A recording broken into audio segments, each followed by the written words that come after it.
실화기다. 예전에 라디오에서 들었던 이야기.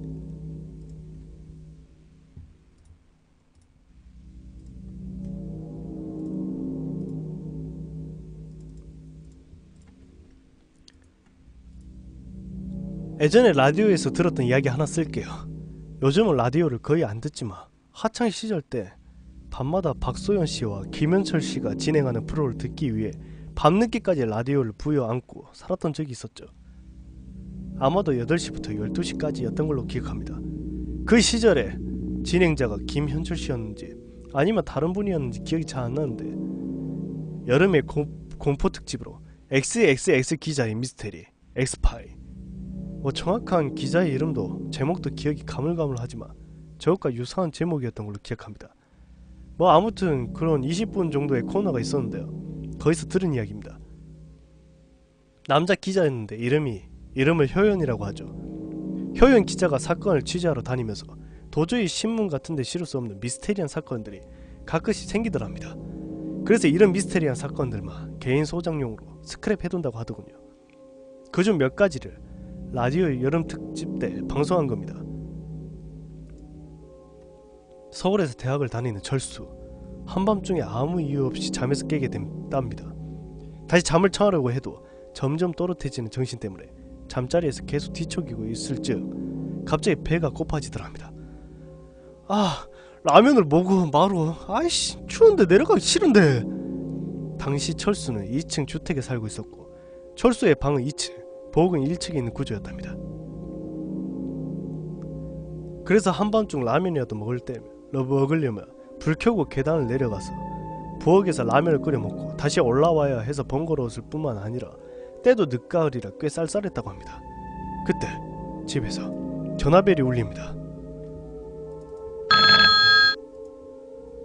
누구라도 그렇듯 한밤중에 울리는 전화는 가족들이 깰까봐 잠결에도 달려가 받기 마련이잖아요. 철수 역시 한밤중에 가족들이 깰세라 튕기듯이 일어나 전화를 받았답니다. 그리고 전화를 받자 조금의 간격을 두고 끊기는 전화. 아씨, 누구야 이 한밤중에. 그때 시계를 보니 새벽 3시가 조금 넘은 시각이었습니다. 이미 자리에서 일어난 데다 배는 더 고파지고 철수는 라면을 끓여 먹으러 1층으로 내려갔다고 합니다.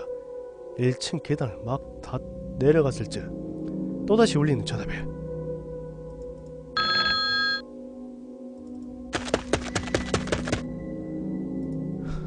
여보세요? 여보세요? 누구세요? 아니, 당신 누군데 남의 집에 이렇게 한밤중에. 김영.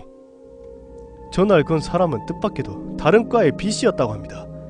내성적인 성격에 수줍음을 많이 타는 B씨는 다닐 때도 항상 혼자 다녔는데 사람은 좋아서 한 번, 두 번 정도 술자리에 같이 어울린 적이 있었던 사람입니다. 왜 이 시간에? 김영, 나 부탁이 하나 있는데 꼭 들어줘요. 무슨 일인데요? 평소 가벼운 인사 정도만 하는 사이고 이렇게 한밤중에 전화해서 부탁하는 사이가 아니었기에 김씨는 뭔가 중대한 일이란 생각이 버뜩 들었답니다. 김영, 나 너무 추워요. 너무 추운데 나 잠바 좀 가져다 주면 안 될까?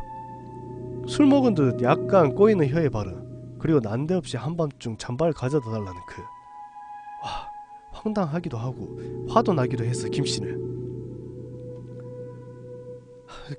술 드셨나 본데 그냥 집에 들어가시죠. 라며 B씨를 달랬답니다.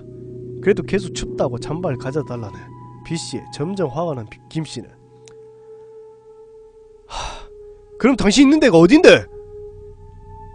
내가 가져다 줄 테니까 어디냐고! 라고 소리쳤다고 합니다.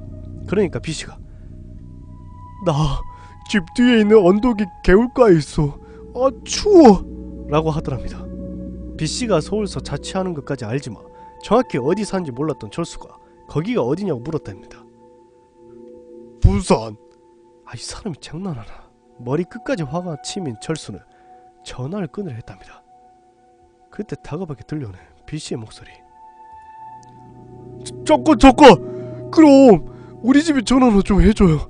나 집 뒤에 있는 개울이 있다고 빨리 나 좀 찾으러 오라고 전화 좀 해줘요. 이러면서 전화번호를 알려주려 합니다. 끌 때까지 계속 전화해 줄 것을 약속하면서 전화를 끊고 난 뒤에 시계를 보니 3시가 넘은 시가. 이 시간에 남의 집에 전화하는 것도 좀 그렇고 술을 먹고 헛소리 하는 건지도 몰라 라고 생각했다고 합니다. 그런데 자꾸 아까 B씨의 전화가 마음에 걸리더랍니다. 그래서 5시가 좀 넘은 시가